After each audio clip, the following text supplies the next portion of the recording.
Ya, selamat malam Bapak Ibu semuanya, teman-teman komunitas pola hidup sehat. Malam ini kita talk show ya, jadi nggak ada presentasi, nggak ada teori-teori, tapi langsung talk show, tanya jawab. Tentu saya akan mulai bertanya-tanya dulu sebentar ya ke Bu Dokter. Lalu setelah itu teman-teman bisa langsung nanya ya. Tapi yang pasti perkenalan singkatnya seperti yang kemarin saya post di WA Group ya. Nama lengkapnya Ibu Dokter Mira Johanna Lengkong. Nah, kalau belakangnya Lengkong ya tahu ya, dari Sulawesi Utara, Manado ya. Nah, pusatnya kuliner yang sadis. Ekstrim. Ekstrim. Mau apa aja ada. Mau mau tikus, mau ular, mau biawak, mau monyet, mau sop, Kucing juga, Pak. Kucing juga dimakan, buset. babi, anjing, kucing, dan kawan-kawan. Jadi sumber penyakit.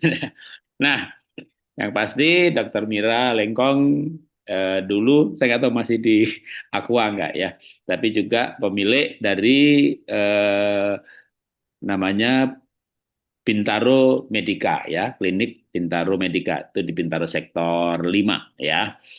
Dan yang pasti adalah penyintas diabetes. Tapi bukan hanya diabetes ya, ntar kita cerita sendiri. Oke, saya akan langsung mulai tanya-tanya ya Bu Dokter ya. Boleh, silakan, Pak. Ya, tapi yang pasti bagi teman-teman sekali lagi tambah perkenalan lagi deh ya. Jadi di PHS ini udah 5 tahun ya. Nah di awal-awal berdiri itu Ibu Dokter Mira termasuk yang pembicara-pembicara awal ya. Kalau kita berdiri 5 tahun, 2 tahun pertama itu kita nggak ada jualan suplemen tuh. Saya juga belum, saya belum masuk ke Bapak Ibu ya. Jadi saya belum masuk ke Indonesia, saya belum jual pitsol, ini mana. Jadi kita pelajarannya bergerak dari olah nafas, olahraga, olah hati, olah pikir, pola menu, pola makan. Nggak ada suplemen-suplemenan ya. Sekarang ada, ya itu kayak jalan tol aja sih nambah. Tapi jalan tol tuh nggak wajib ya, nggak lewat tol ke Bandung ya nyampe, mau lewat tol ya cepet gitu ya. Oke, nah sekarang kita bicara diabetes malam ini.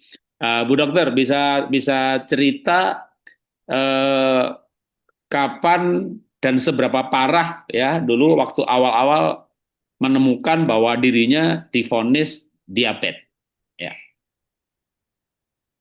Oke, itu kejadian kira-kira sebelum September 2017, Pak. Jadi sebenarnya bukan 10 tahun, 9 tahun. Oke. Menjelang 9 tahun ya, Pak. Jadi saya itu bermasalah di gigi. Hmm. Jadi gigi saya ada rasa sakit dan menurut saya itu lobang. Jadi saya pergi ke dokter gigi. Nah, dokter gigi sudah 8 kali saya balik-balik. Terakhir yang ke-8 dokternya bilang saya tambal aja ya, tambal permanen. Ya saya emang nggak tahu kan, bilang iya aja. Nah ternyata setelah saya tambal permanen itu 1 minggu kemudian saya timbul benjolan di sebelah sini, di Hmm. belakang telinga. Hmm. Saya pikir saya gondongan, Pak. Hmm. Ya, saya gondongan, Pak. Dan saya nggak enak, kayak dipukulin, nggak enak sekali. Terus karena saya pikir saya gondongan, saya minum obat antivirus, saya minum obat antibiotik yang dosis tinggi, terus benjolannya turun ke leher, ke bawah. Tadinya di belakang telinga, tadi ke bawah. Dan muka saya bengkak separoh. Oh, Saya bilang ini nggak benar. Kemudian satu waktu tiba-tiba yang bengkak di leher itu pecah, keluar nanah, Pak. wow. Dia keluar nanah. Nah, dari itu baru saya pergi ke dokter bedah. Dokter bedah, saya berobat, dokternya langsung bilang, "Malam ini harus dibuka." Wow. Nah, waktu bilang mau dibuka itu kan harus periksa laboratorium. Ya. Pada waktu itu saya baru tahu gula darah saya 400. Dan Ibu waktu itu sudah seorang dokter ya? Betul, sudah dokter. Dan saya praktek dokter. Gula darah 400, terus HbA1 saya, HbA1c saya 9,5. Oke. Jadi waktu saya mau dioperasi itu, saya disuntikin insulin, Oke. dikasih insulin, dan waktu itu tensi saya, yang saya nggak tahu juga saya stres atau apa, tapi tensi saya itu 150 per 90. Jadi Per saya jam. minum obat. Oke, oke. 150 Pak, jadi Oh, tinggi. 50, 150, saya pikir 50, 150, oke tinggi, ya. Ya, 150 tinggi. Jadi habis itu saya disuntik, saya disuruh minum obat karena umur saya waktu itu jadi konsul penyakit dalam dan dokternya suruh lakukan itu. Kemudian dioperasi. Waktu dioperasi itu eh menurut dokter anestesinya, kamu ini setelah selesai operasi itu eh, apa namanya dokter anestesi bilang, kamu ini bikin kita tegang karena waktu dioperasi saturasi saya itu turun jadi 60. Waduh, udah bahaya tuh. Jadi ternyata dari sekian lama 2 minggu saya minum antibiotik itu eh, tenggorokan saya tuh lobang Pak. Jadi si nanah itu bikin lobang ke tenggorokan. Akibatnya nanah itu waktu dikeluarkan dia masuk ke paru-paru. Waduh. Jadi dokternya itu sebabnya saturasi saya turun. Kemudian dokter itu suruh anestesi itu stop operasi. Jadi waktu selesai operasi, leher saya ini sebelah sini Pak di operasinya, Hmm. leher saya ini tuh lobang. Wow. Lobang. Jadi karena itu fungsinya untuk mengeluarkan nanah. Hmm. Nah, perjuangan saya mulai setelah habis operasi. Karena 2 minggu itu saya tiap hari 2 kali pagi dan sore untuk mengeluarkan nanah. Jadi bibi saya pegang kaca, kemudian saya mengeluarkan. Jadi itu diurut dari bawah gini Pak, sampai dari bahu, terus dari leher ini gini nanahnya banyak. Baju saya tuh basah. Wow. Itu sehari 2 kali begitu. Itu setelah 2 minggu itu habis. Hmm. Tapi Pak, puji Tuhan banget itu, saya tidak merasa sakit. Jadi kalau bisul kan kalau Bapak pegang pasti sakit ya. Ya, ya. Kalau ini puji Tuhan saya nggak merasa sakit. Hmm. Itu 2 minggu itu saya bersihkan dan setelah 2 minggu ininya mengecil. Tapi dengan cara saya disuntik insulin, Pak. Jadi Oke. saya disuntik insulin supaya gula darah turun sehingga infeksi itu bisa Penting. bakterinya bisa berkurang. Hmm. Jadi saya disuntik insulin itu sebelum makan, kemudian malam itu disuntik Lantus. Oh. Novorapid itu kalau saya makan 3 kali ya 3 kali. Kalau saya makan cuma 2 kali 2 kali, tapi malam itu saya suntik Lantus. Lantus itu insulin yang long acting. Terus suntik insulin tuh sempat berlangsung berapa lama tuh, Bu? Berapa berapa lama adalah sejak sakit? Sinyalnya kayaknya Bu Dokter, sinyalnya putus. 2 bulan, dua Oh, bulan ya, tanpa operasi, tanpa dijahit lagi, Pak. ya. Dia nutup sendiri. Dan saya tiap tiap 3 hari sekali saya ganti perban sendiri. Ya saya bersyukur. Hmm, Pak, putus, putus. Ya, sinyalnya Bu Dokter keputus. Tunggu, tunggu sebentar. Atau spotlightnya. Halo Pak, Ya, oke. Oke, ya. saya bersyukur saya dokter sih Pak, jadi saya bisa mengobatin ini. Terus apa namanya sampai akhirnya sembuh di ini dan saya disuntik. Nah, ibu saya itu diabetes, Pak. Jadi adik ibu saya diabetes, oma saya diabetes. Jadi saya puji Tuhan diabetes tipe 2. Hmm. Karena keluarga saya tuh semua kan tipe 2. Jadi saya takutnya saya tipe 1 gitu. Tapi puji Tuhan saya tipe 2 juga gitu. Nah, artinya tipe 2 kan berarti saya tahu hanya merubah pola hidup. Jadi Nah, resistensi insulin ya, bukan kurang insulin ya. iya. Ya. Nah, ibu saya, Pak, meninggal itu karena gula darahnya 30. Ngedrop Karena jadi. habis karena habis nyuntik. Oh, suntiknya kebanyakan atau kedobelan, ngedrop, hipo. Nah, jadi kalau Bapak ingat, orang diabetes itu pelupa. Pelupanya lebih-lebih gitu. Jadi saya itu takut banget, Pak. Jadi kayak apa namanya? Jadi kayak mama saya gitu ya. Menurut saya itu meninggal goblok gitu.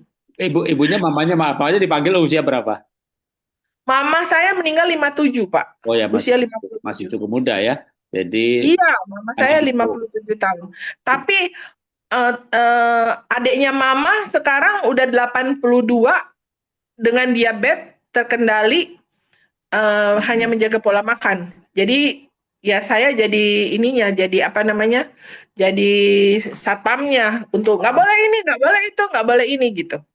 Oke, Bu Dokter, waktu jadi dari luka operasi akhirnya ketahuan HbA1c-nya 9 lebih, gulanya darah 400, itu awal-awal mengatasinya insulin dan obat ya berarti ya? Betul, obat enggak Pak, saya hanya insulin. Jadi saya obat itu cuma minum obat hipertensi. Oh, itu sempat berlangsung berapa lama suntik insulin? 6 bulan. Oke, terus kok apa dari 6 bulan itu ada pengetahuan apa dan pindah kemana tuh berhenti insulin tuh? Nah, waktu saya sakit itu kan lebih banyak waktu di kamar ya Pak, lebih banyak waktu di rumah. Terus jadi apa namanya, kesibukan saya itu buka buka ini sorry, buka browsing-browsing Pak. Ya. Karena sudah tahu penyakit kan, browsing-browsing. Nah, pada waktu saya browsing itu saya temulah ketofastosis lifestyle. Oh, Jadi KFLS, Keto Fastosis Lifestyle. Ya, lifestyle. oke. Jadi saya tidak dipromosikan orang, tapi saya dapat sendiri. Hmm. Dan saya lihat apa namanya, itu sesuatu yang bisa saya lakukan. Jadi saya waktu itu belajar dulu, tapi cuma satu yang saya jadi pegangan sampai saat ini, bahwa ada 3 makronutrien, protein, lemak, dan karbohidrat. Karbohidrat itu non esensial. Hmm. Jadi sebenarnya dari semua teori yang banyak, cuma itu aja yang jadi dasar pegangan saya, bahwa oh ini bisa saya lakukan. Karbohidrat itu non esensial, artinya nggak penting sih, Betul, bisa digantikan yang betul, lain. betul, Oke. betul. Itu tidak penting, cuma itu membuat kita senang aja, Pak. Kita makan yang manis kan senang. Ya. Dulu itu saya seneng banget makan bakmi GM karena Oh, saya kerja di Cianjur. Setiap saya pulang ke Jakarta itu saya makan bakmi GM, oh, bakmi masak Pak. ya. Itu saya seneng banget. Terus setiap saya mau pergi kerja, saya mampir ke Indomaret atau Alfamaret, beli satu satu apa namanya, satu ice cream sama Silver Queen yang bukan yang besar, yang kecil. Oke. Tapi saya beli. Itu makanan saya karena saya kerja itu sesudah pabrik itu makan siang. Jadi saya nggak ngambil makan di pabrik. Jadi saya pikir dengan makan es krim dan coklat sudah cukup buat saya. Ternyata itu bukan cukup, lebih gitu. Karbo semuanya, ya, ya. Karbo semuanya. Oke, jadi teman-teman ya, kan kita bicara nutrisi itu ada makronutrien, ada mikro. Nah, kalau mikronutrien pasti esensial, mineral, vitamin, asam amino, ya, mineral, vitamin, antioksidan. Nah, yang makronutrien, protein, karbohidrat, lemak. Protein akan diubah jadi asam amino. Protein dan lemak esensial, tapi karbohidrat non esensial. Nah, itu yang dipegang sama Bu Dokter untuk melangkah ke pola Mengikuti hidup kayak. ketofastosis, Pak. Oke. Nah, bisa diceritain, Bu, itu mulainya gimana tuh? Jadi saya mulai start itu waktu kejadian saya di rumah sakit itu kan bulan Juni ya Pak. Saya start itu ketofastosis itu tanggal 1 September Hmm. 2017. Hmm. Saya hafal banget itu tanggal karena tanggal itu bersejarah buat saya. Oke. Jadi hampir 10 tahun ya, jadi hampir 10 tahun. hampir Ya, saya belajar sebenarnya saya belajar dulu ya Pak. Cuma oke. eh, saya masih sarapan pagi jam 10. eh, jam 10 itu saya masih sarapan pagi, tapi sudah mulai sarapan tidak karbohidrat karena Hmm. yaitu karbohidrat itu non esensial. Jadi saya sarapan pagi jam 10. Karena saya melakukan berkali-kali jam 10 itu saya merasa saya masih kenyang, Pak. Hmm. Jadi saya pindah jadi jam 11. Hmm. Sorry, jam 12, sorry, seperti aturannya ketofastosis. Oke. Eh, Intermittent fasting dan no carbs. Bukan no carbs, full no carbs sih, Pak, 15 gram. Oke. 15 gram saja. Dan Karbohidratnya, karbohidratnya maksimum sehari hanya 15 gram. betul, saya menganggap 15 gram itu ada di bumbu masak. Jadi cabai, tomat, bawang merah, bawang putih, jahe yang buat masak-masakan buat saya itu, saya anggap itu 15 gram. Padahal mungkin lebih saya nggak tahu, tapi Hmm. 15 gram. Kalau di Mas Tio bilang sih 15 sampai 20 gram. Jadi patokan saya antara itu aja, si bumbu masak aja itu masuk. Tapi Oke. tidak kecap. Oke, teman-teman tadi disebut Mas Tio itu gini ya. Jadi Mas Tio itu namanya Mas Tio Prasetyo. Itu pendiri dari KFLS Indonesia, Keto Fastosis Live. Lifestyle. Ya, nah, Ibu jadi dalam arti nasi, bakmi, roti, tepung-tepungan, umbi-umbian, singkong, ubi ungu, ubi merah, beras hitam, tidak sama sekali ya. Enggak, Pak. Enggak sama sekali. Terutama eh, di 6 bulan pertama itu karena saya pengen gula darah saya tuh kembali normal tanpa obat. Tanpa obat, tanpa Jadi vitamin. Ya. ya saya strict banget waktu itu. Saya melakukan melakukan ketofastosis itu KFLS itu eh, 2 bulan, dua minggu pertama saya periksa gula darah saya tuh masih 150. Hmm. Gula darah sewaktu ya Pak, gula darah puasa masih 150.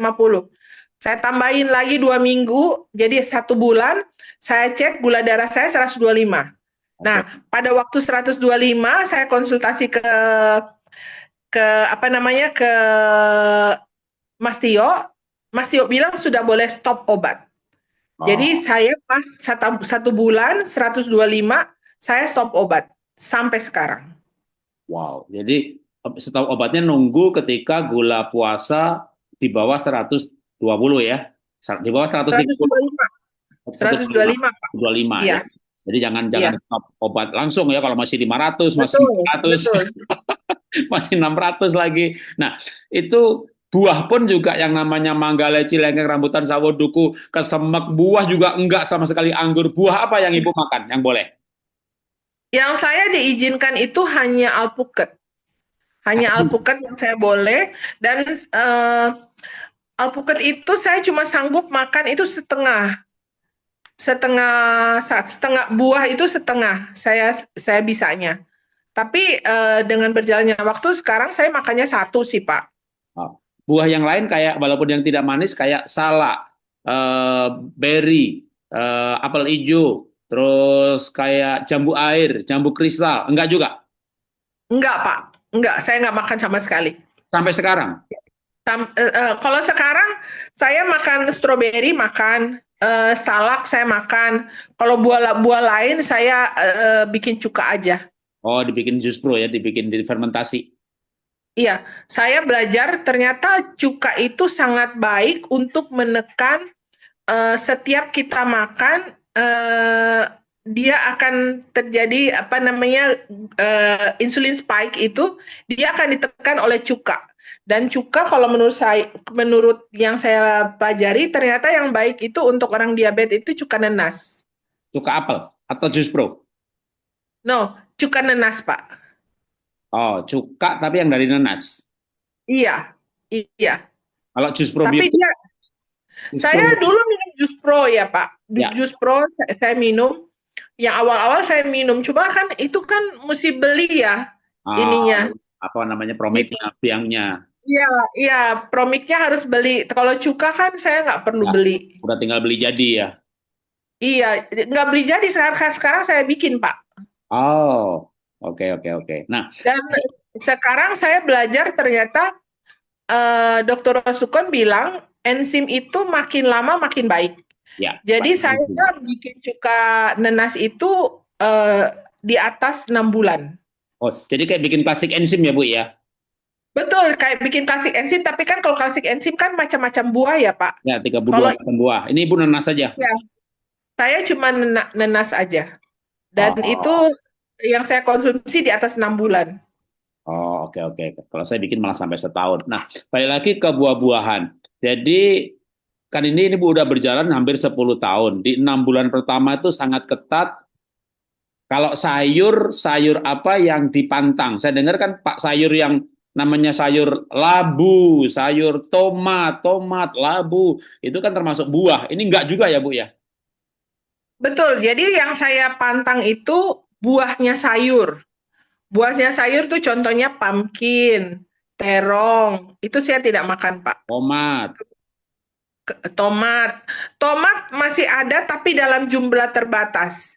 Oh, oke. Jadi kalau di ketofastosis ada tabel untuk buah-buah sayur buah yang boleh kita makan, tapi dengan jumlah yang terbatas. Sama umbi. Umbi itu berarti kentang, wortel, ubi, singkong itu tidak saya makan. Tidak sama sekali. Kalau Oh, kalau wortel itu saya masih makan tapi dia cuma 50 gram, Pak. oh, 50 gram karena saya perlu juga beta karotennya kan. Jadi saya makan tapi dia dalam jumlah tertentu. Kemudian biji, biji di Alkitab boleh makan biji tapi biji tertentu sih Pak. Kalau biji contohnya beras itu nggak saya makan. Jagung itu saya nggak makan. yasid, flaxseed, biji bunga Tapi matahari, kalau chia seed, flaxseed saya makan, saya pumpkin, minum gitu. pumpkin seed, sunflower seed, Makan, makan. makan Oke. Pak. Maka Iya. segala biji-bijian Jadi akan masuk. hanya dari biji itu yang saya nggak makan itu beras dan singkong. Sorry, singkong. Jagung. Jadi saya susah makan bubur Manado, Pak. Ya, karena beras udah dibuang bekatulnya sih. Iya, iya. Kalau saya malah makan bekatul. Jadi kalau biji-bijian, chia seed, flax seed, sunflower seed, pumpkin seed. Ibu pernah nyoba ini nggak? Apricot seed. Belum, Ah, belum. tapi itu pahit, Bu. Jadi itu kalau nggak boleh lebih dari 7 biji satu hari. Dan dia pahit. Kayak Oh. itu apricot seed saya mulai sekarang makan. Jadi saya juga sekarang makan biji-bijian, pumpkin seed, sunflower seed, chia seed, flax seed. Saya tambah lagi apricot seed. Nah kalau kacang, Bu, gimana? Nut atau bean? Kacang hijau, kacang merah? Nggak saya makan, Pak, kecuali almond.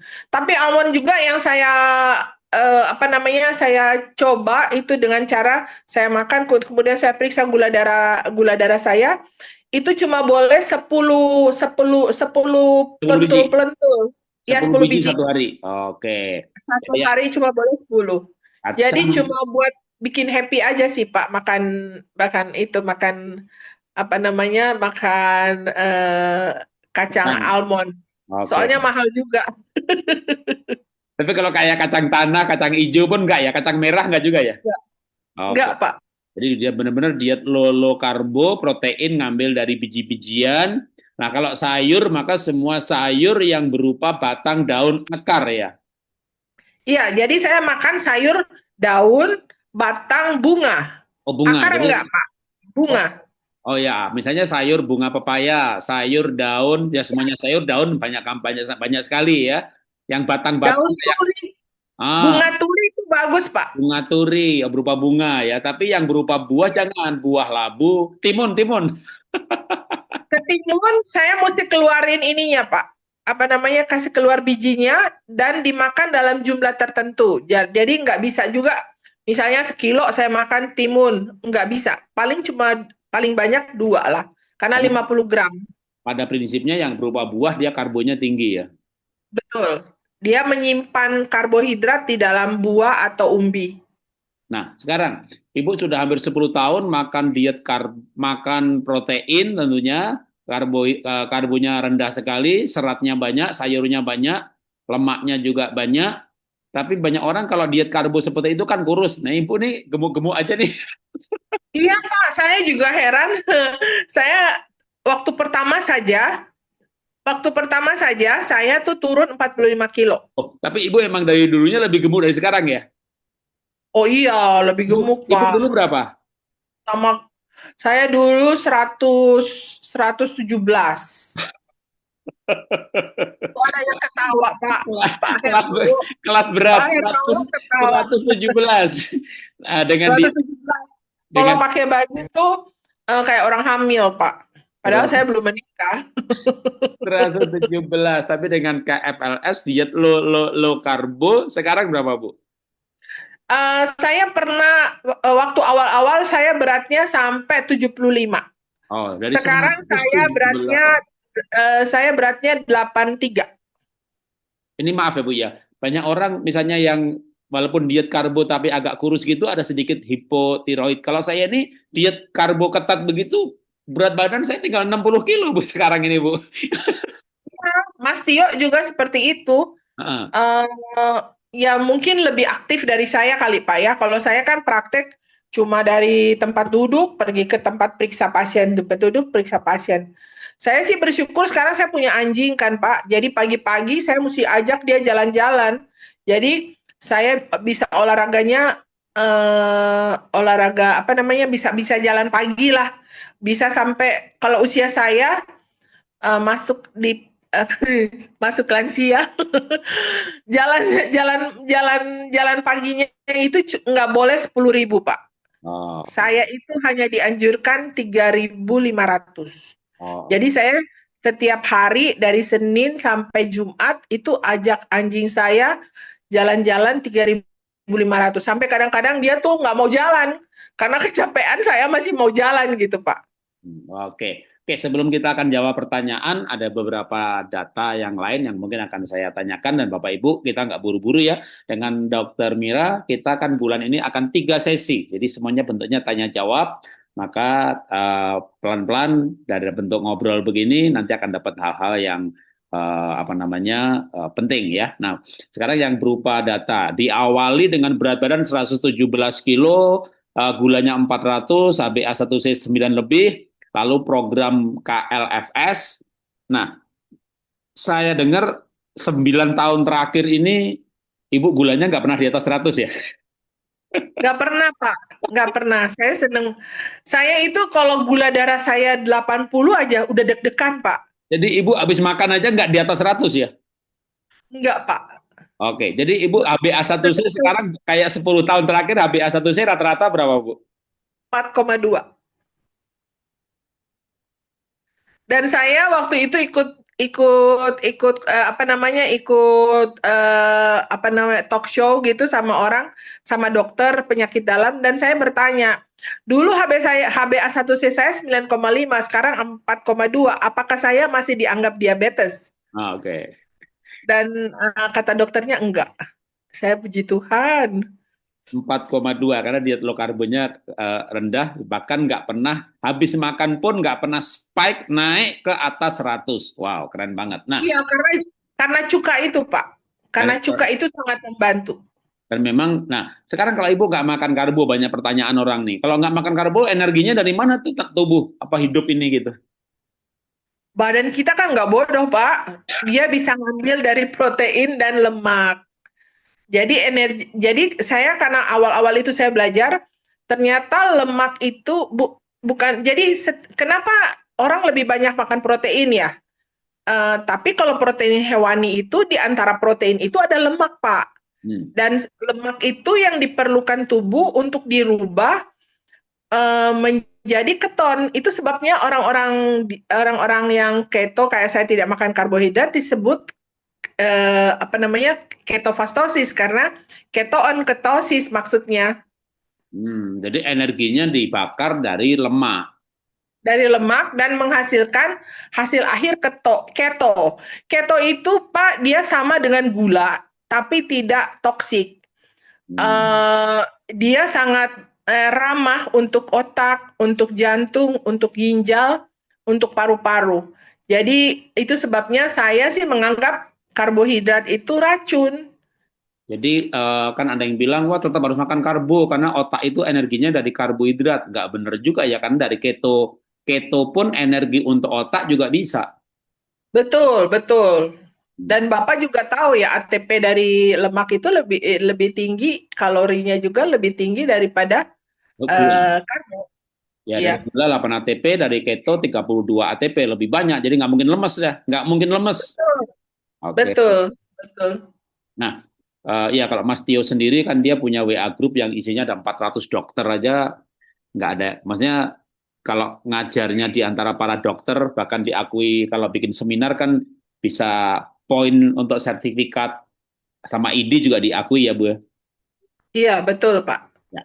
Nah, sekarang dengan apa namanya performa lepas obat, lepas enggak dulu enggak lepas insulin, HbA1c bisa 4,2.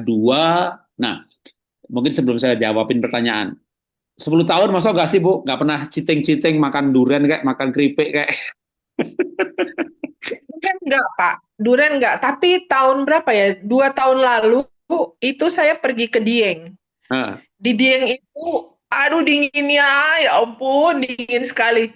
Terus teman-teman saya tuh memang enggak ada aturan. Mereka bikin bubur Manado, Pak. ya, Dan pisang goreng. oke. Karena tidak ada makanan lain yang lain. Karena ada tuh mie orang Dieng itu mie ongklok. Saya Nah, lebih nggak baru lihat aja saya, aduh ini kecap semua. Jadi saya nggak mau. Saya pikir lebih baik saya makan bubur Manado karena itu lebih banyak sayurnya daripada ini kan Pak, daripada kecap dan lain-lain. Jadi saya makan itu dengan rasa bersalah sih saya makan. Jadi 2 tahun lalu itu saya cheating makan bubur Manado, terus saya makan pisang goreng. Bapak tahu apa yang terjadi? 3 hari saya di Dieng, 3 hari saya diare. tubuhnya udah nggak Dia bisa terima karbo. diare, Pak, yang saya jadi nggak bisa kemana-mana, cuma duduk di hotel aja di villa, lihat-lihat matahari terbit, matahari tenggelam, tapi nggak bisa kemana-mana. Orang pergi ke danau, Menjer, lain-lain, saya mah nggak bisa, Pak, karena bentar-bentar ke apa namanya ke kamar mandi. 3 hari itu, Pak. Oke, sebelum saya jawab pertanyaan lagi, kita nanti ada waktu setengah jam lebih untuk jawabin pertanyaan. Ibu, dengan diet keto, low karbo, sayurnya banyak, protein banyak, daging, telur, segala macam, lemak-lemak baik ya, lemak baik kayak omega 3, VCO, MCT, minum ya Bu ya? Saya omega 3 udah enggak, Pak. Karena waktu awal aja, Mas Tio juga menganjurkan hanya waktu awal. Oke. Jadi saya hanya minum omega 3, MCT juga enggak. Saya cuma minum omega 3 karena omega 3 itu saya konsumsi yang punyanya MW itu udah lama, Pak. Oke. Ada kali udah 12 tahun, 12 lebih, Pak, dari saya Hmm. ada 20 tahun saya minum omega 3 sebenarnya. Sekarang pakainya lemaknya dari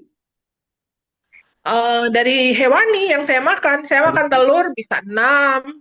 Saya makan apa namanya daging sapi itu bisa 1/2 kilo. telur 6 sak kuning-kuningnya. Semua, Pak. Oh, Saya juga berasumsi Aderai itu makan 40. Nah, oh. kalau 40 dia makan 20 itu full kuning sama putih, yang 20 lagi hanya putih aja. Jadi saya pikir kalau saya 6 kecil lah itu makan aja. Oh, tapi Ibu bahkan suplemen pun kayak omega 3 pun nggak makan deh ya. Ibu, jadi kalau Omega bicara 3 Omega 3 makan, Pak. Omega 3 saya makan. oke. Kalau suplemen Ibu makan apa aja, Bu? Omega 3 sama magnesium. Oh, magnesium atau multimineral? Enggak, magnesium aja, Pak. Oh, karena Karena mineral saya, banyak makan sayur ya. Sayur iya, daun-daun batang itu kan Ibu sayurnya banyak. magnesium itu saya perlu untuk bantu tidur saya sih. Kalau saya menurut saya, tidur Oh. saya lebih nyenyak sama tulangnya jadi kompak. Itu menurut saya tuh dengan magnesium saja cukup. Terus orang diabetes kan nggak boleh kurang vitamin D3, nggak boleh kurang Q10. Ibu minum suplemen D3 atau Q10 nggak? Enggak, Pak. Nggak juga. Enggak. Enggak. Enggak. Murni dari pola hidup dan makanan real food ya Bu ya. Iya, betul. Ini kita mesti banyak belajar nih 3 bulan, 3 sesi kita akan belajar. Oke, sekarang saya akan membaca pertanyaan teman-teman di chat ya. Apakah buah naga merah, jambu merah masih boleh? Cuka nenas itu apa? Jadi kalau buah tadi Ibu enggak ya Bu ya? Buah naga, Ya, jambu merah, buah biji merah, buah sama sekali semuanya enggak semuanya. enggak.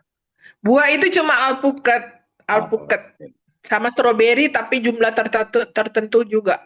Lalu nenas dibikin cuka seperti orang bikin klasik enzim tapi bahannya nenas.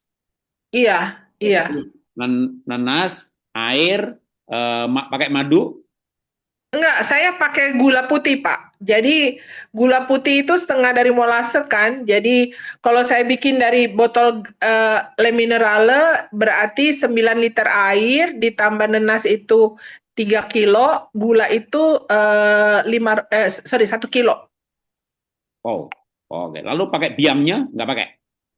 Enggak, cuma itu aja. Oh, berarti biangnya dari yang ada di nenas itu sendiri ya. Ada di nenas sama gulanya, Pak. Wow. Sebenarnya gula bisa di skip tuh Bu, lebih bagus lagi Bu. Oh, gitu ya. Iya, gulanya bisa di skip karena kalau nanasnya kulitnya direndam dulu pakai ekoenzim 2-3 jam, itu bisa dimasukkan sama kulitnya, probiotiknya dari kulit nanasnya. Kayak orang di Spanyol bikin tepache. Oh, tepache. Oh, saya pakai apa namanya buahnya. Kulitnya saya bikin ekoenzim. Oke, jadi kalau Dan kulitnya mau dipakai, gula pasirnya bisa di skip. dan saya punya pengalaman, Pak, pakai ekoenzim full nenas. Itu karyawan saya tuh yang waktu dulu saya kerja di Aqua itu karyawan saya liver stadium 2B yes 2B. Setelah 4 bulan dia pakai, dia hanya lepas saat mandi. Ternyata waktu dia periksa 4 bulan di Bandung, CA-nya hilang. Ya, pakai bantal ekoenzim ya Bu ya. Betul, bantal ekoenzim yang full nanas. Oke, nanti Bapak Ibu kalau mau bikin cuka apel, cuka nanas namanya ya, kayak cuka apel tapi bahannya nanas. Oke, nanti saya share linknya ya pembuatan seperti bikin klasik enzim. Oke, terus boleh diberi komposisi. Oke, tadi sudah. Waktu gula puasa 125 stop obat, tadi sudah terjawab ya, HbA1c-nya sekarang 4,2 selama hampir 10 tahun tidak pernah di atas 6, bahkan tidak di atas 5 karena pola hidup yang dijalankan. Gimana caranya buat enzim? Itu tadi sudah. Kacang mete Ibu makan? Enggak. Enggak ya. Jadi kacang hanya tadi pokoknya biji-bijian ya. Jadi biji-bijian, tapi kacang hanya almond. Kalau walnut, Walnut enggak, Pak. Nyari susah juga sih. oh ya kalau saya ya teman-teman sebagai perbandingan, kalau saya tidak makan mete, saya tidak makan kacang tanah. Kalau saya itu saya campur masih ada nutnya. Jadi saya beli di Tokopedia ya ada toko yang jual sangrai. Jadi saya beli hampir 10 macam yaitu sunflower seed, pumpkin seed, chia seed, flax seed, lalu ada lagi apricot seed, ini pahit banget. Jadi malah kalau kebanyakan gula bisa ngedrop. Lalu saya campur dengan almond, lalu walnut, macadamia, ya. Lalu masih ada lagi kadang-kadang beberapa jenis kacang kayak kacang Brasil itu seleniumnya tinggi. Nah, ini dicampur jadi satu. Saya campur, jadi kalau satu hari paling dapat kacang Brasilnya cuma satu. Almondnya bisa 5-6 butir satu hari. Lalu berapa bijian? Nah itu saya udah 7 hari ini mulai ketat lagi karena saya terus terang tidak seketat Ibu Mira ya. Saya kemarin Desember Januari terus terang nabraknya banyak banget Bu. kayak kayak nggak diabetes lagi, kayak nggak diet lagi. Udah ternyata HbA1c-nya melambung lagi gitu ya. Nah ini baru mulai program 2 minggu aja ya turunnya banyak banget. Jadi karena saya pakai alat ini teman-teman ya. Jadi ini alat yang dipasang, ada yang di perut, ada yang di sini. Ini kita bisa melihat gula darah dari detik ke detik selama 24 jam selama 15 hari. 15 hari nanti alatnya ganti, harus pasang yang baru.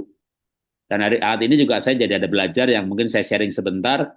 Karena saya bisa melihat 24 jam, antara jam 11 sampai jam 1 malam itu kalau saya deep sleep, gulanya cuma 50-60. Dan jangan takut hipo, karena memang saat itu kita nggak butuh energi apa-apa. Jadi kita benar-benar pules, tubuh tubuh semuanya istirahat, ternyata gulanya 50-60. Nah, pengalaman saya yang menarik ini adalah saya ini ternyata overthinking dan masih stres. Jadi begitu bangun jam 6, kan saya sekarang makan pagi jam 10. Jadi saya nggak makan apa-apa, itu begitu bangun jam 6, itu gula dari 70-60 bergerak ke 200. Itu pengaruh kortisol juga, Pak. Iya, jadi kalau stres kan kortisolnya naik. Kayak orang mau Iya, kayak orang mau berantem, siapin energi. Jadi iya. hari ini mau Makanya berantem.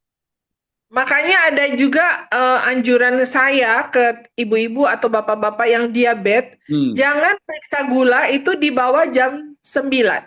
pasti tinggi gitu ya. Tinggi karena pengaruh kortisol. Kortisol Jadi naik, insulin kalau turun, gula diproduksi oleh liver walaupun kita nggak makan apa-apa. betul, betul. Jadi eh, usahakan itu kalau kita periksa gula kan coba Bapak pagi-pagi ke lab Prodia kayak ke mana selalu pagi-pagi jam 6 tuh buka untuk periksa gula darah. Padahal itu cuma Hmm. biar mereka makan boleh makan jam 7. Salah tuh menurut saya. Apa namanya harus menghilangkan pengaruh kortisol. Nah, kortisol itu akan menurun mulai jam 8 dan dia akan turun sekali setelah jam 9. Jadi periksalah gula darah puasa itu pada waktu jam 9. Hmm. Ya karena begitu pagi gula saya tuh begitu pakai alat ini baru tahu kenapa tiap pagi saya belum sarapan, belum makan apa-apa, gulanya naik sendiri dari mana? Ya itulah teman-teman ya, liver kita itu hebat banget, tubuh kita tuh hebat banget. Dia bisa bikin gula dari fatty liver, cadangan lemak. Cadangan lemak di liver namanya fatty liver dibikin gula. Karena tubuh kan butuh energi. Tubuh kita bisa produksi gitu ya. Sampai nanti misalnya fatty livernya tinggal sedikit ya dia mulai deh produksi energi dari keton tadi, energi keton. Tapi selama masih ada cadangan lemak dari di liver, dan liver juga emang harus ada lemaknya ya, nggak boleh kurang juga, tapi nggak boleh kebanyakan. Nanti dia naik. Tapi jangan takut. Ya tadi nggak minum obat pun jam 10 jam 11 turun sendiri. Jadi saya Terjadi. habis makan siang saya gulanya nggak naik karena nggak ada karbonnya kan. Jadi sebelum makan siang misalnya kalau saya memang masih tinggi Bu ya, saya masih di atas 100. Jadi saya 100, katakanlah 120, 110. Habis makan siang 2 jam lagi ya 110 juga, oh nggak ada makan karbonnya. Iya. Itu yang terjadi ke saya, Pak, waktu saya kira-kira 6 bulan melakukan bukan 6 bulan ya, September, Oktober, 3 bulan saya melakukan KFLS. Di pabrik kita diperiksa kesehatan kan, tiap tahun itu ada pemeriksaan kesehatan. Biasanya trigliserid sama SGOT, SGPT saya tinggi. Hmm. Dan saya dibilang sama dokter fatty liver. Eh, eh, Pas saya lihat justru SGOT, SGPT saya turun. Jadi normal dalam batas normal dan trigliserid saya tuh cuma 80 waktu itu. Jadi uh, menurut saya liver itu sakti sekali loh Pak. Dia tuh organ pertama yang akan hilang penyakitnya setelah kita stop makan karbo. Iya, jadi yang dibetulin livernya dulu baru pankreasnya ya. Karena liver tubuh ini, saya kemarin ikut Profesor Billy Wang seminar ya. Jadi tubuh itu pinter banget ketika kita memperbaiki tubuh, kita pengen-pengen cepat banget diabetes segera sembuh. Tapi bagi tubuh kita itu prioritas berikutnya. Pankreas prioritas berikutnya. Begitu kita makan sehat, dia betulin livernya dulu. Karena liver fungsinya banyak banget. Dia pabrik obat, dia ini itu. Livernya betulin dulu. Makanya kadang bulan kedua, ketiga, barulah diabetesnya diberesin gitu kan, kalau pankreasnya diberesin. Jadi tapi livernya membaik. Saya fatty liver Betul. cuma 60 Bu. Dulu mah 200 waktu masih masih banyak makan karbo, nasi, bakmi, roti, tepung-tepungan. Sekarang fatty liver saya 60. Tes terakhir, tes apa check up terakhir. Ya. Oke, sekarang kita lanjutkan lagi. Saya baca. Oke. Ini banyak pertanyaan soal buat cuka apel. Oke, nanti kita persiapkan ya. Oke. Kalau IF dimulai dari jam 8 malam sampai besok siang baru makan. Oke, berarti mungkin pertanyaannya diperluas. IF itu sebenarnya puasa kesehatan ya. Itu idealnya itu terakhir makan jam berapa dan buka puasanya jam berapa, Bu? Misal atau dari mulai minimal deh, minimal dulu bagi yang baru mau mulai. Kalau menurut saya yang paling bagus itu terakhir jam 8, Pak. Jam 8 malam Dan makan terakhir. iya, jadi kalau dari dulu waktu awal-awal kan sekarang saya sudah omat ya, Pak. Udah makan cuma sekali sehari karena One meal a day, one meal a day, Omat. one One meal a meal a day day. karena udah mau 10 tahun ya, Pak. Dulu kalau saya makan itu kayak Pak Michael bilang kalau jam 12 itu saya eat like a beggar. Jadi cuma asal makan aja. Sarapan lah itu jam jam jam 12 siang. Sarapan jam 12 itu kalau makan sorenya tuh ngemil-ngemil cantik tuh eat like a princess. Wow, itu ngemil sore. Sore, tapi kalau malam itu eat like a king. Jam Karena 8 saya malam. betul. Jadi makannya itu setengah 8, Pak. Oh, setengah Karena 8. saya mau ngambil efek ngantuknya. Jadi kalau kita Oh, makan kenyang, eh, itu ya semua orang habis makan kenyang pengen tidur, Pak. paling enggak nanti jam 8 makan, jam 10, jam 11 lah tidur ya. Iya, biasanya saya sih setengah 10 Oke. udah Hollywood. Kalau saya sekarang ini jam 5 udah makan malam terakhir. Jadi jam 5 mulai makan, setengah 6 berarti selesai.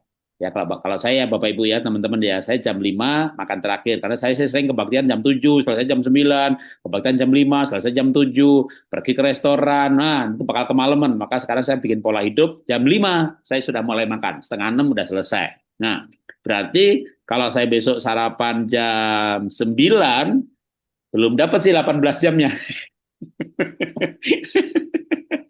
Jadi sebenarnya kita biasanya dapatnya 15 jam, oke juga nggak, Bu? eh iya, oke-oke aja sih, Pak. Itu kan itu cuma membuat kita membuat jadwal makannya itu berkurang. Hmm. Cuma kalau mau mendapatkan seperti yang diajarkannya ke kita itu nggak masuk sih, Pak. Untuk auto pagi ya, tujuan Iya, untuk tujuan apa menemukan pagi, terus kita mau dapat resistensi insulinnya hilang, itu nggak dapat sih, Pak. harus 18 jam puasa. Betul. Oh, jadi tujuannya auto pagi itu teman-teman ya natural killer cell bersih-bersih. Sel error, sel kotor, sel vaksin yang nggak dibutuhkan. Kalau dulu vaksinnya Sinovac bagus, tapi kalau yang dari Amerika, Pfizer itu kan vaksinnya itu kan protein apa namanya COVID bohongan. Jadi sintesa. Nah, kalau yang di Sinovac dari Cina itu betul-betul COVID dilemahkan sepanjang sejarah vaksin itu misalnya cacar ya cacar dilemahkan, dimasukkan tubuh bikin antibodi. Tapi kalau yang dimasukkan bukan COVID yang dilemahkan, nah itu sebenarnya ada sisanya, yaitu akan dibersihkan juga sama natural killer cell. Nah, natural killer cell bersih-bersih racun, bersih-bersih protein yang nggak dibutuhkan, bersih-bersih sel kanker, itu namanya autopagi. Dalam prosesnya autopagi sampai nanti terjadi apoptosis. Nah, autopagi itu dicapai kalau puasa 18 jam. Nah, ini tanda tambahan sekali hari ini buat untuk orang diabetes ya. Jadi untuk menghilangkan supaya orang nggak resistensi insulin itu 18 jam wajib ya Bu ya. Wajib, Pak, sama tidur. Hmm. Jadi pengalaman saya ya, Pak, saya dulu kan tinggal di Cianjur, jadi pulang praktek di Bintaro itu selesai praktek jam 10. Jam 11 saya baru pulang ke Cianjur. Sampai di Cianjur tuh jam 2 pagi. Nah, selalu kalau saya pulang jadi hari Senin, saya nggak pernah mau periksa gula darah, Pak, atau periksa tensi, karena pasti suka naik. Naiknya tuh misalnya biasa kan saya 72, paling tinggi tuh 78. Nah, kalau saya tidurnya nggak cukup itu dia jadi 82, 83, 84. Nah, saya kalau udah segitu deg-degan. Jadi saya nggak pernah mau periksa laboratorium kalau saya tidurnya nggak cukup, nggak 8 jam, dan makannya tuh ada yang jadi kalau pergi pulang ke apa namanya ke Cianjur itu kan udah subuh ya, Pak. Jadi ngantuk tuh. Nah, sepanjang jalan itu saya minum kopi. Jadi walaupun kopi itu nggak apa-apa, cuma sepanjang jalan itu kan saya minum kopi dengan santan ya, Pak. Bapak tahu saya suka minum kopi pakai santan. Dan santan itu kan ada lemaknya. Lemaknya itu pasti ada karbonnya, ada ketonnya gitu. Jadi menurut saya tuh kadang-kadang itu yang membuat tensi sama gula darah saya kalau hari Senin pagi itu suka naik. Oh, jadi pas jendela puasa ini masih aturan soal puasanya dulu, santan nggak boleh ya, Bu ya? Iya, iya. Nah, tapi kalau kopi tanpa gula, tanpa creamer, kopi murni pas jendela puasa boleh. Boleh Pak. Jadi jangankan ini apa namanya sorry sorry kaldu aja boleh Oh, karena jadi kaldu itu juga lemak. yang Jadi boleh pada. santan itu kalau yang santan kayak saya itu yang saya bilang ke Bapak ada gula itu karena santannya santan yang sudah jadi Oh, yang kita beli di yang di kotak supermarket. yang udah ready. Iya, jadi kalau santan yang kita peres sendiri, kalau menurut saya sih lain karena santan itu dipakai pengental, Pak. Hmm. Jadi sebenarnya pas jendela puasa ini juga bisa lebih ringan ya, karena kalau kita makan, Ibu bilang kaldu boleh, kopi boleh, teh hitam, teh hijau tanpa gula boleh. Boleh, boleh, Tapi kalau boleh. yang agak enak nih saya seneng seneng nih. Kenapa seneng kaldu ya? Kaldu itu bone broth kalau bikin sendiri itu bikin kenyang gitu, jadi nggak lapar deh. Betul, Pak. Betul. Itu sebabnya waktu pertama kali untuk membiasakan diri saya tidak ngemil, tidak cheating, itu sorry, VCO.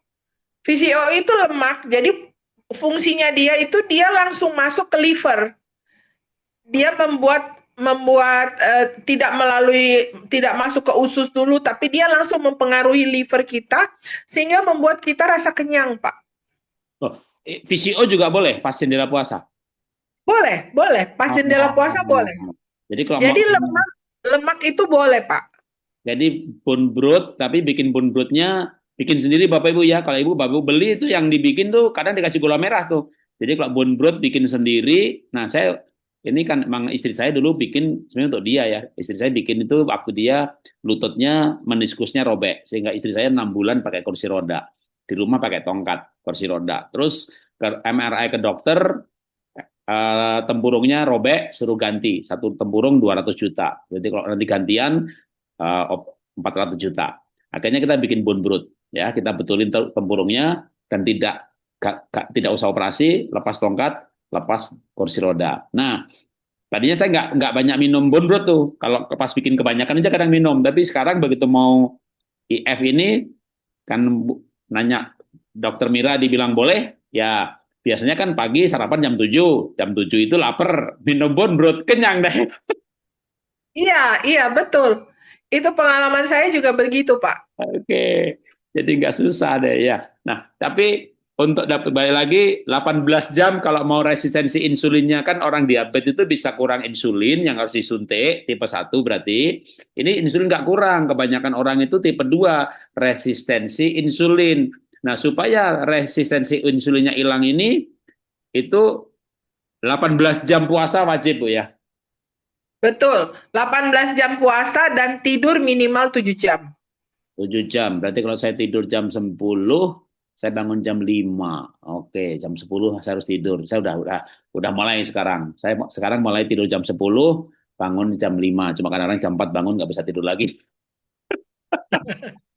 Tapi jam 10 tidur. Kalau istri saya ini di sebelah saya udah tidur jam 8, dia udah tidur dia. Kalau saya jam 10 tidur. Oke. Terus cuma saya kalau jam 5 sore makan terakhir berarti jam 5 pagi itu 12 jam. Jam 6, 7, 8, 9, 10, jam 11 saya baru boleh buka makan pagi. Oke, jam 5 sampai jam 11 atau jam 6 sampai jam 12. Nah, kalau jam 8, jam 2 dong, Bu. Iya, iya betul Pak jam 2. Oh, oke, berarti kalau teman-teman hitung sendiri ya. Jadi jendela puasanya 18 jam, tidak makannya 18 jam, makannya 6 jam.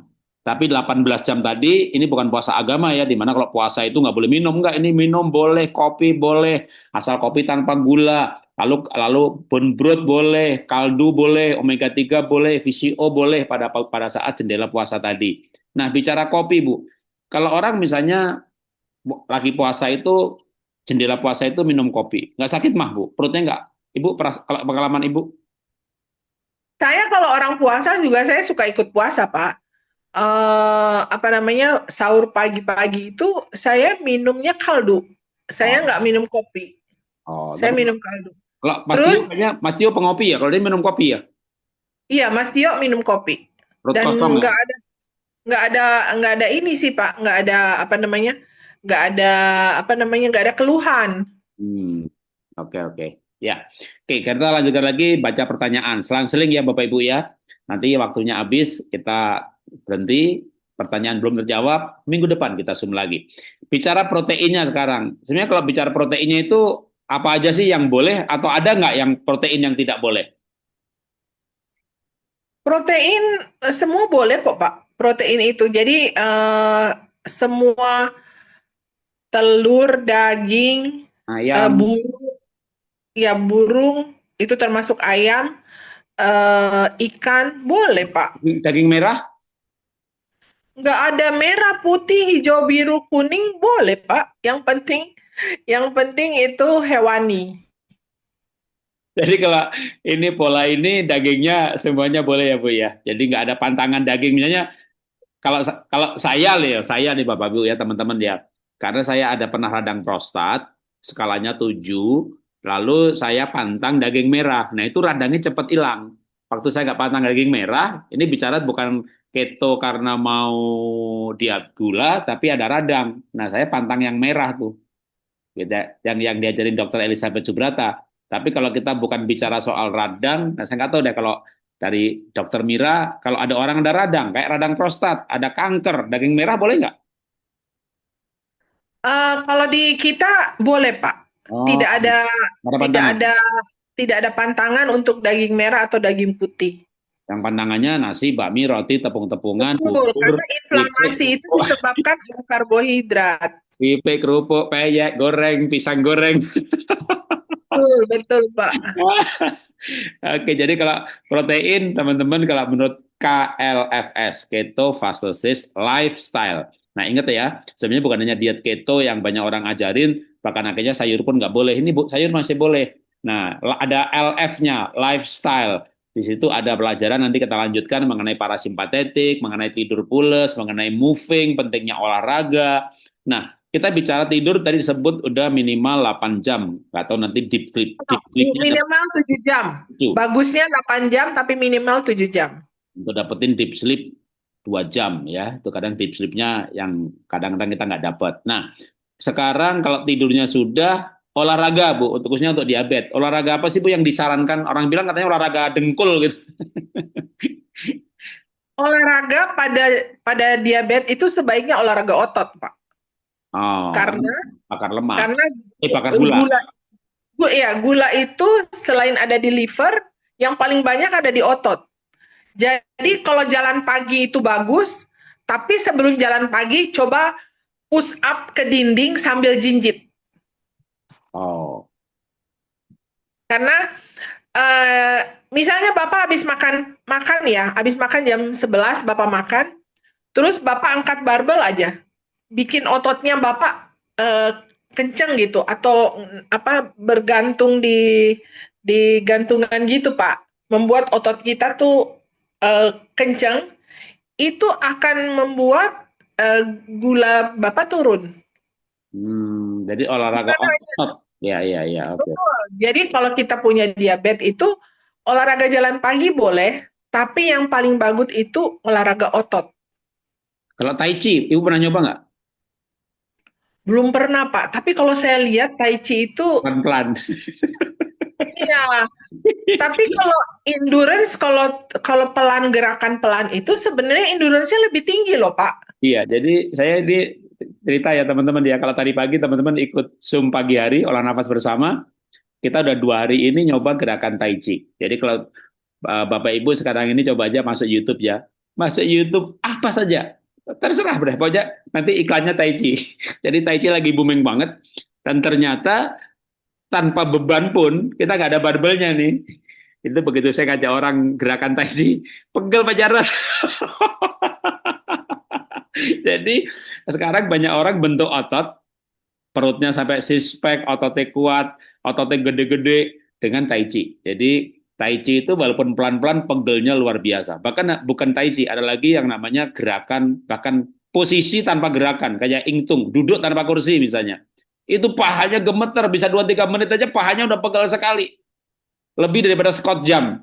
Jadi nanti Bapak Ibu ikutin aja ya WA Group, ikutin aja Zoom pagi. Kita sekarang mulai seminggu itu kita gonta-ganti. Habis nafas cepat, mood booster, lalu kita ada olah nafas, olah rasa, perenungan, ucapan syukur dan sebagainya. Lalu akan ada body stretching posisi tidur. Lalu ada body stretching posisi duduk, nanti ada lagi latihan otot. Nah, waktu body stretching posisi berdiri itu sebenarnya kita sedang tai chi. Lalu kita akan ganti nanti yang jadi ototnya seminggu sekali, yang kayak tai chi-nya seminggu sekali. Tapi Bapak Ibu bisa bandingin nanti betapa pegelnya ketika kita gerakan sangat pelan, tapi waktunya cukup. Jadi misalnya satu gerakan tuh 2-3 menit, ya. Nah, dalam 30 menit mungkin kita dapat 10-15 gerakan. Ya, itu ototnya akan terbentuk. Jadi kalau teman-teman misalnya sudah angkat beban, lalu nimbang berhari-hari, berbulan-bulan, ototnya nggak naik-naik, nanti coba yang satu ini, ya, yang namanya naikin massa otot dengan gerakan lambat, ya, atau tai chi. Oke, itu karena saya juga lagi praktekin. Dulu udah lama praktek, udah lama absen, malah ganti yang otot pakai beban, kok lama naiknya, udah disuplementasi pakai Q10, nggak naik juga, balik lagi ke ilmu yang 4-5 tahun lalu, ya, gerakan lambat atau tai chi. Oke.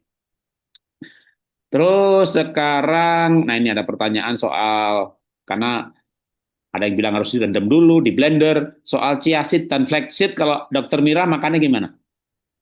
Cuma dicampur aja, Pak. Campur air? Campur aja, pakai air. Ditunggu nggak misalnya 6 jam dulu, 3 jam dulu? Nggak pakai 3 jam, paling paling cuma 5 menit saya langsung makan. Nanti bekar aja di perut supaya tambah kenyang kan? Ya, kalau saya malam ini tak campur air, besok pagi baru tak minum. Ada keluar Oh lendirnya enggak, gitu. Eh? saya mah cuma diaduk aja, kemudian saya minum. Oh, Udah Pak. oke. Ya karena dulu saya ada ngajarin, akhirnya saya ikutin yang apa overnight, namanya overnight apa namanya, ya direndam semalaman. Jadi jam-jam 6 jam 7 8 tadi bikin cuma 2 sendok chia seed flaxseed, kalau saya udah di mix, udah dicampur. Cuma 2 sendok teh itu dikasih air setengah gelas, besok pagi airnya jadi kental. Jadi keluar keluar serat, namanya serat larut tuh kayak lendir, kayak okra. Nah kalau Bapak Ibu tahu okra Iya ya, betul. okra itu dipotong-potong, dikasih air aja. Itu nggak lama lagi, berapa menit airnya jadi kental. Udah Karena kayak puding. keluar yang namanya serat larut. Jadi serat larut itu bagus banget untuk pencernaan. Nah itu kalau chia seed flaxseed direndam akan keluar itunya. Itu boleh juga. Itu kalau Ibu Dokter Mira udah minum chia seed flaxseed bertahun-tahun, langsung campur air, langsung minum Bu ya. Iya, kadang-kadang dimasukin itu Pak, di kopi. Ya. Kalau mau cek gula puasa jam 9, makan terakhirnya jam berapa? Ya kan kalau cek gula itu kan minimal kan 14 jam ya Bu ya. Betul.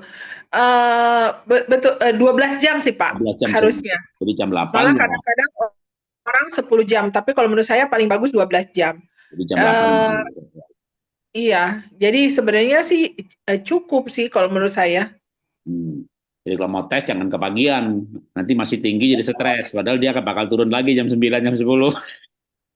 Iya, Nah makanya saya kalau di Malaysia, saya pernah tes gula di Malaysia. Malaysia tuh istilahnya, ya, walaupun dia sewaktu pakai nama istilah HbA1c juga gitu ya. Jadi saya HbA1c pagi itu 8, tapi HbA1c yang 3 bulan jadi namanya dia ya sebenarnya gula sewaktu sih, tapi angkanya kayak HbA1c. Jadi saya HbA1c pagi namanya gitu. Jadi rata-rata 3 bulan kalau pagi hari itu 8. Tapi HbA1c yang dipakai secara umum, kita pengertian kita HbA1c itu 6 gitu. Karena memang tiap pagi saya naik. Makanya kalau tes sewaktu coblos gitu ya, benar jam 9, jam 10 ya. Kecuali loh ya, kecuali kalau Dokter Mira sekarang pagi bangun tidur pun juga rendah ya Bu ya. iya. Di bawah 100 Saya gitu ya. saya memang membiasakan diri apa namanya, diri untuk puasa ya, Pak. Jadi, tiap 3 bulan itu saya puasa 3 hari.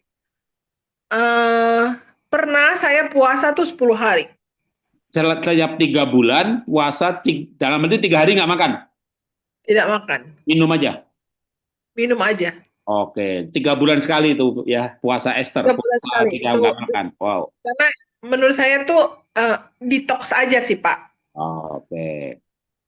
Lalu kalau yang sehari-hari ya memang 18 jam puasa itu dan Ibu bangun tidur atau gula puasa berapa kalau sekarang Bu? Bukan di permulaan yang dulu. Kalau dulu kan gula darah puasa saya tuh 400, sekarang itu gula darah puasa kadang-kadang 72. Seringnya 72, Pak. Tapi kalau misalnya saya eh, malam itu tidurnya kurang dari 7 jam, itu bisa jadi 82, 83, 82. 82. Nggak pernah di atas 100 ya. Nggak pernah, Pak. Habis makan, 2 jam lagi. Belum pernah diperiksa. Tapi yang jelas HbA1c 4,2 ya. Iya sih. Ya pasti Iya. di atas, nggak sampai di atas 100. Oke. Apakah Ibu masih makan, saya baca pertanyaannya, kayak tempe goreng, tahu goreng, Nggak, bahkan jangankan goreng ya, Ibu tahu tempe rebus kukus pun nggak juga ya? nggak makan, Pak. Nah itu masuk kedelai yang Ibu pantang juga ya? Betul, betul. Kedelai itu saya pantang soalnya. Jadi karbonya benar-benar sangat ketat. Itulah kenapa ya gulanya nggak pernah naik ya. Nggak pernah di atas 100. Mau makan, nggak makan. Jadi istilahnya flat, gitu. Nggak ada spike, gula naik. Kalau kita makan karbo, juga jangan takut sebenarnya ya. Misalnya kita makan ada karbonya. Walaupun karbonya udah karbo yang kayak kacang, ya sayur. Nanti habis makan naik misalnya 150, 160. 2 jam lagi pasti turun. 2 jam lagi pasti turun. Jadi kayak V terbalik ya. Tapi kalau orang insulinnya kurang, nah berarti tipe 1 dia nggak turun-turun. Tapi kalau orang diet keto, low karbo, habis makan pun nggak naik karena yang dimakan nggak ada karbonya. Jadi kayak sampai tahu tempe pun nggak. Kalau saya ya, Bapak Ibu ya, kalau saya masih makan, saya makan tahu tempe, saya makan ayam, ikan, sayur, semuanya makan. Cuma sekarang juga saya kemarin masih hobi makan ubi ungu, pumpkin. Nah sekarang udah nggak. Nah, ubi ungu saya ambil sebenarnya seleniumnya. Ubi ungu yang di dalamnya ungu ya, bukan kulitnya ya. Itu rasanya sepo karena banyak patinya, nggak manis. Kalau kulitnya ungu, dalamnya tidak ungu, itu manis. Nah, itu pun saya udah nggak makan yang ubi ungu dalamnya nggak ungu. Ubi ungu yang dalamnya ungu itu nggak manis. Tapi emang ya itu karbonya masih cukup tinggi karena saya pikir tadi tetap ya saya karbonya ngambil dari itulah gitu kan. Karena ubi ungu itu seleniumnya tinggi. Ya sekarang saya seleniumnya ngambil dari telur aja karena telur juga seleniumnya tinggi. Atau kacang Betul. Brasil itu juga seleniumnya tinggi. Jadi eh, saya lagi nyoba untuk lebih sedikit lagi dari karbo. Nah, sekarang yang soal kecap, Bu. Kalau kita itu misalnya makan ikan ya, udah nggak makan nasi bakmi roti tepung-tepungan, itu kan karbonya udah nggak sama sekali. Lalu makan ikan yang gede 1 ekor. Kalau ada kecap, kecap kan cuma dikit, masa gulanya naik sih, Bu? Kecap itu, Pak, satu botol yang besar itu 3/4 gula. Nah, kalau pakai satu satu sendok makan Kacang, berarti. kacangnya cuma sepertiga. Dan Oke. kacangnya itu ada karbo, gulanya apalagi. Jadi, saya enggak lah. Jadi kalau misalnya kecap itu kan berambang, segala macam dikasih kecap buat makan ikan. Ya sekali makan mungkin kita 1 sendok makan kecap itu pun gulanya naik ya Bu ya. Saya nggak pernah coba sih ya, Pak. Tapi saya kalau mau makan sambal kecap, itu saya pakai kecap asin. Hmm. Kemudian saya kasih diabetasol atau stevia. Oke biar manis. Oke. Ya, Jadi kalau itu aja. kecap manis sama sekali enggak ya. Enggak, Pak. Ya, ngomong pakai alat ini nanti saya coba deh makan kecap asin. Apa kecap manis naik enggak? Tapi kalau pakai alat ini jadi stres juga karena detik demi detik. Jadi makan kerupuk satu naiknya 20 poin. Makan kecap 1 sendok teh nggak tahu deh naiknya berapa poin. Jadi jadi makin sadar siapa yang boleh apa yang tidak. Ubi ungu naiknya bisa 50 poin ternyata. Walaupun makannya cuma 2 potong kecil ya. Jadi ya jadi sadar apa yang menaikkan, apa yang akhirnya 2 jam lagi jadi karbo, mana yang tidak karena alat Alat nggak bisa bohong, ya. Yang bohong sales kan. Kalau sales kan bohong. Ini nomor satu, nomor duanya mana? Semuanya bilang nomor satu. Alat nggak bisa bohong, yang bohong sales. Kalau triglyceridnya 40, ini ada orang 40, harusnya kan minimal 50 ya Bu ya, maksimum Ya. 150. 40 kan kerendahan. Gimana Bu kalau triglyceridnya kerendahan? Nggak apa-apa kan? Tapi nggak apa-apa ya? Trigliserid itu mending rendah. Nggak, tapi kan ada batas minimalnya kalau memang pakai di apa standar medis kan minimal 150, maksimum 150. Malah sekarang muncul anjuran baru maksimumnya diturunkan 100. Tapi ada minimalnya juga kan triglycerid. Betul, Pak, betul ada minimal. Tapi itu kan laboratorium ya. Kalau menurut Hmm. saya, kalau kita tidak makan karbo, itu bisa bisa trigliserid turun.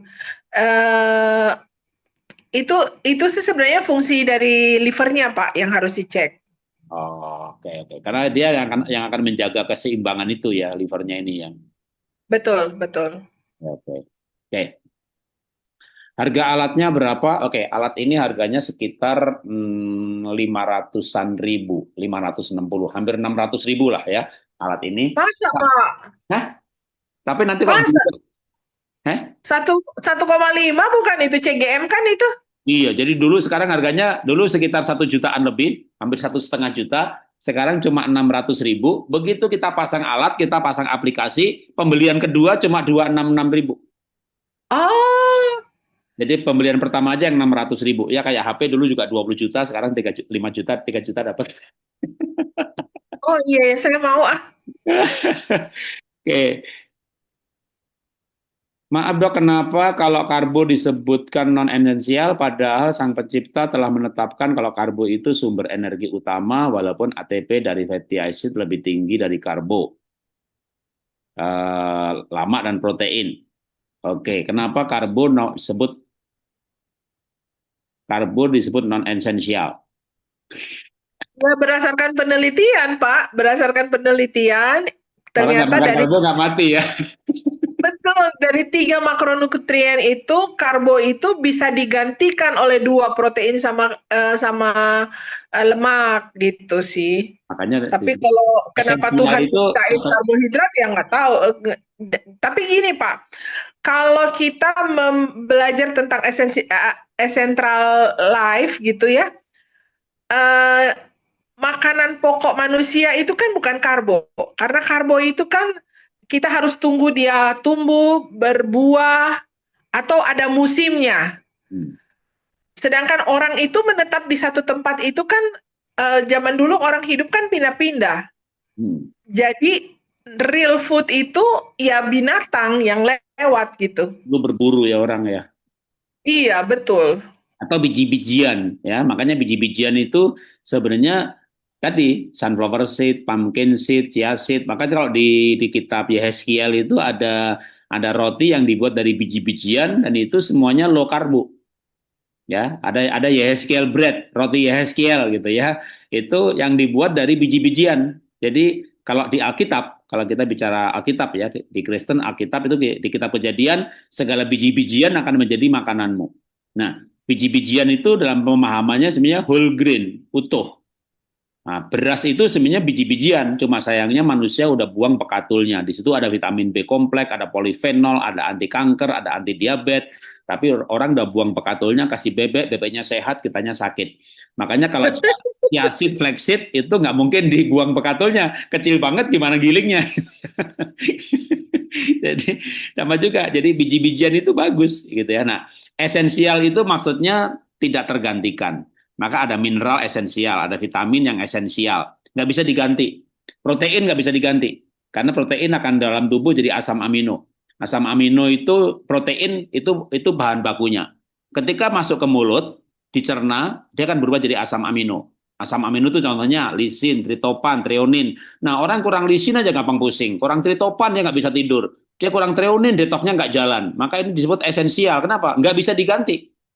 Sedangkan karbohidrat gunanya jadi glukosa, glukosa dibakar jadi ATP, tanpa karbohidrat bisa diganti, maka disebut tidak esensial. Jadi esensial itu sebenarnya pengertian ya bahwa tak tergantikan. Maka nanti juga ada asam amino esensial, bahkan ada protein yang tidak esensial. Jadi kalau kita bicara nutrisi, nanti kita bicara mikronutrien pun ada yang esensial, ada yang tidak esensial. Esensial itu artinya tidak tergantikan. Ya, kalau dia esensial. Tidak esensial artinya bisa diganti, bisa disubstitusi. Ya, dipakai boleh, enggak boleh. Dipakai, kalau dipakai ya ini kalau kita bicara yang diabetes ya, namanya sudah diabetes itu memang kita punya metabolisme berbeda. Bagi teman-teman yang tidak diabetes, silakan makan nasi bakmi roti tepung-tepungan. Orang Cungkok itu satu bangsa makan bakmi banyak banget. Dan mereka bisa memetabolisme karbohidrat, tidak ada resistensi insulin, tidak ada masalah. Nah, kita kan bicara nih temanya orang diabetes. Namanya diabetes itu dua deh, tipe 1, tipe 2. Tipe 1 itu memang insulinnya rendah, tipe 2 insulin cukup tapi resistensi insulin. Sehingga kita harus mengurangi karbo supaya resistensi insulinnya selesai. Kalau nggak ada masalah diabetes, nggak ada masalah, silahkan ya berbahagialah makan nasi bakmi, nasi uduk, bebas tentunya. Makan mangga, leci, lengkeng, rambutan, sawo, duku, kesemek diciptakan Tuhan dimakan. Tapi kalau ada diabetes, ya udah dah gitu. Kalau saya di sebagai penutupnya ya, nanti kita minggu depan ikutin lagi ya. Sebagai penutupnya, saya kasih sebuah pemahaman begini. Kalau Bapak Ibu ini pelihara dua binatang ya, yang satu macan, yang satu domba. Ya, lalu Bapak itu bilang begini, aduh kasihan ya domba ini kagak pernah makan daging, dia pasti menderita deh, sakit deh, biar sehat dombanya dikasih daging ya. Dah banyakin daging dah gitu ya. Terus lihat si macan, aduh ini kenapa ini macan nggak mau makan sehat, nggak mau makan sayur, makan rumput. Sekarang macannya dikasih rumput ya. Kira-kira gimana? Macannya sakit, dombanya sakit. Nah, ini ilustrasi aja. Anggap aja begini. Kalau Anda itu domba, nggak usah pengen makan daging. Kalau Anda macan, nggak usah pengen makan rumput. Nah, maksud saya begini, saya tidak memandang diri saya sebagai orang yang, aduh saya menderita ya Tuhan, kenapa saya ini kan banyak pelayanan, khotbah, nyumbang, bangun sekolah di pedalaman, berbuat baik kok diabetes. Saya tidak memandang diri saya sakit diabetes. Saya memandang diri saya domba yang tidak tertarik makan daging. Atau saya memandang diri saya macan, lihat rumput, nggak enak gitu loh. Jadi saya tidak memandang diri saya sakit. Tapi saya spesies yang tidak butuh karbohidrat. Jadi kalau saya lihat nasi, lihat bakmi, lihat roti, ini kalau Bu Mira tuh, Dokter Mira itu kalau lihat nasi, bakmi, roti, otaknya racun. Iya Kayak Pak, domba lihat betul. kayak domba lihat daging ya Bu ya. Bukan, not my cup of tea itu. Jadi kalau lihat es krim, nasi, bakmi, roti, tepung-tepungan, atau dibalik dah, kayak macan lihat lihat sayur, salad itu ya. Kenapa lu domba makan kayak begitu gitu ya. Jadi kita tidak memandang diri kita orang sakit. Kita memandang diri kita orang yang hebat, orang yang spesial, yang Tuhan ciptakan. Kita makan dengan sayur-sayuran, tapi dengan karbo rendah nggak ada masalah. Jadi saya lihat es krim gitu. Kalau kadang-kadang pengen nyobain sih, anak makan, istri makan, tiba-tiba tiba-tiba manis, mulut saya nolak gitu ya. Mulut saya udah nggak suka manis. Tapi tadi makanya ubi ungu yang dalamnya ungu tidak manis saya makan, tapi ternyata gulanya naik. Walaupun rasanya tidak manis. Nah, jadi gini, kita tidak memandang diri kita orang yang sakit. Karena kalau kita memikirkan apa yang tidak boleh, kita akan menderita. Kita akan stres. Kita memikirkan yang kita masih boleh itu banyak banget kok. Nanti kapan-kapan kalau kita undang atau di sesi berikutnya, kalau Ibu Mira mau siapkan roti-rotinya Mas Tio, boleh tuh. Oh iya iya iya iya. Iya. Biar kita pada pengen tuh. Jadi Bapak Ibu ya, Mas Tio itu pendirinya KLFS, Keto Fastosis Lifestyle. Dia ada kafenya, ada Bapak Ibu bisa order ya tentu yang Jakarta ya, Jabodetabek ya. Kalau yang di luar kota saya nggak tahu. Dia ada donat, ada kue-kue semuanya, tapi adalah protein. Bahkan ada kue duren. Betul, duren. Croissant topping duren. Kaisan, tapi semuanya dibuat dari protein. Itu keren dia. Jadi kalau bagi yang masih tertarik, kalau saya memang ya waktu disuruh nyoba sih enak, tapi saya memang mau membiasakan diri nggak makan gitu-gituan. Jadi bagi teman-teman yang masih tertarik ada ya bahan bakunya protein. Nah, kalau saya ya memang tidak makan es krim, tidak makan yang lain-lain ya, mulai membiasakan. Bahkan saya nggak pakai, kalau Bu Dokter tadi apa kecap asin dikasih stevia, saya nggak pakai stevia, kopi tak nikmatin pahitnya, pare ya tak nikmatin pahitnya gitu ya. Bagi saya pahit itu nikmat gitu ya, sama seperti Bapak Ibu mungkin, wih mangga itu nikmat. Gulanya banyak sekali, Pak. Eh? Gulanya banyak sekali mangga itu. Iya, jadi teman-teman kalau kita bicara diabetes, memang kita akan 3 minggu bicara diabetes, ya kita makhluk hidup yang tidak butuh banyak gula gitu ya. Kalau semua dunia ini ada berapa ya nggak tahu 8 miliar manusia, kalau semuanya boleh makan gula mungkin akan ada perang dunia merebutkan gula gitu ya. Tapi Tuhan sudah atur. Ada yang makan kacang asam urat, ada yang orang makan kacang nggak asam urat. Ada spesies yang makan daging kayak Ibu Mira makan telur 6 8 kolesterolnya nggak naik, istri saya telur kuning hanya berani 2. Istri saya kalau hanya berani 1. Istri saya makan telur 2 sak kuning-kuningnya, nggak lama lagi kolesterolnya di atas 300. Sementara saya bisa 3, bisa 4, kolesterol saya ya 220, 250, tapi HDL-nya tinggi, nggak ada plak kolesterol, aman. Jadi setiap orang itu unik. Kalau Anda macan, makanlah daging. Kalau Anda domba, makanlah rumput. Domba nggak usah pengen makan daging, dan sebaliknya. Jadi kita setiap pribadi itu punya keunikan metabolisme. Sehingga nanti juga ya Bapak Ibu ya, untuk menjalankan sebuah pola diet pun juga sebenarnya kita itu ada keunikan. Ya, sehingga kita harus mencoba, mempraktekkan, lalu mengamati. Nah, mengamati boleh ya pakai paling enggak nih kalau mencoba sebuah pola baru itu ya misalnya coblos, pakai yang dicoblos ya sehari sekali pada jam yang sama. Jadi misalnya setiap jam 10 aja ngetesnya gitu ya, dibandingkan dari hari ke hari. Atau minimal ya 3 bulan sekali tes HbA1c. Karena HbA1c itu adalah rata-rata 3 bulan. Jadi kita mencoba sebuah pola 3 bulan gitu ya. 3 bulan HbA1c dites, coba lagi 3 bulan. Temukan sebuah pola yang nyaman, nikmat, enak ya. Dan kadang seiring usia juga berbeda. Kemarin saya masih menikmati yang namanya kadang-kadang makan durian, kadang-kadang makan croissant yang karbo tetap gitu ya.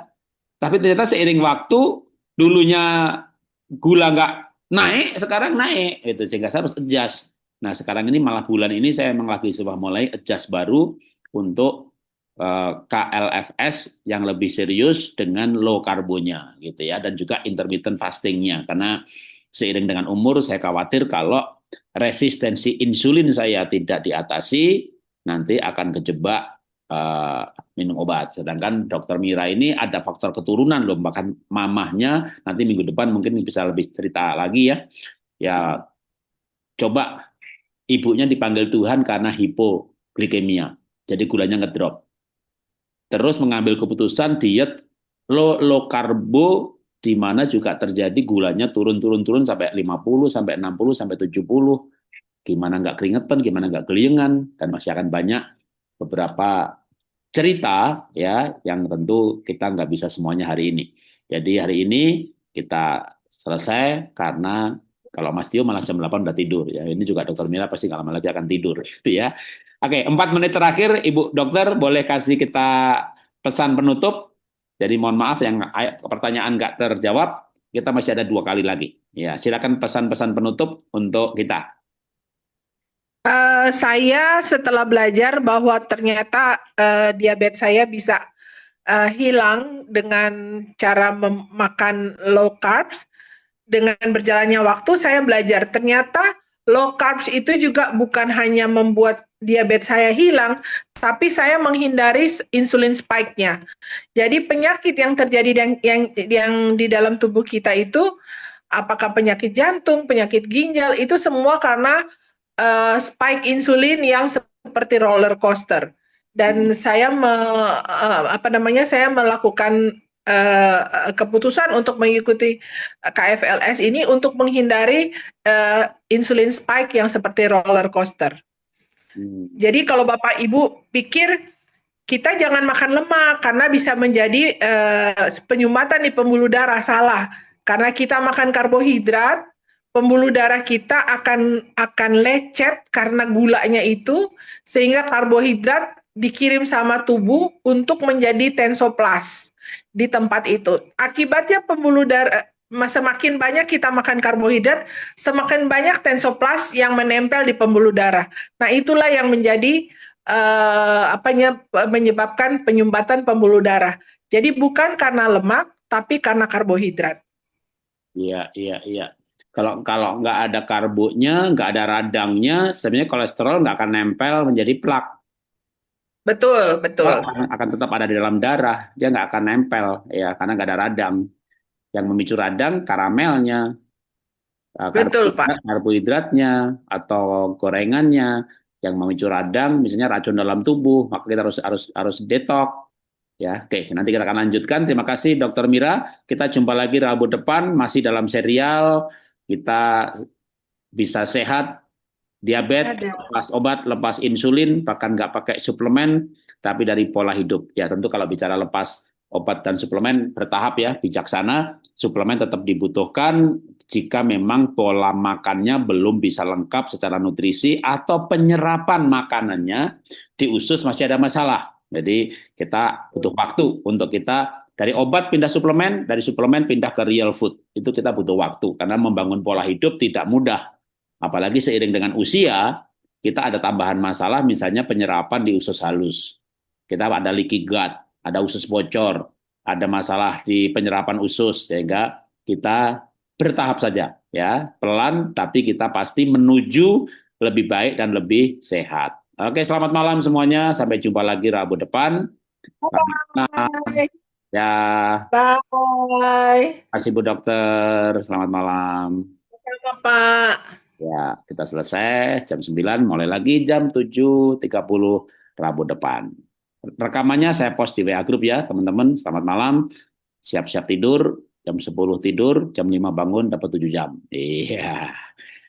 Jam 8 syukur kalau bisa. Tidur jam sekarang. Karena 5.30 ada Zoom olah nafas. Ya, kalau nggak ikut Zoom nggak apa-apa. Tidur aja pulas sampai jam 6 ya. Bangun-bangun ikut tanya jawab. Oke, selamat malam.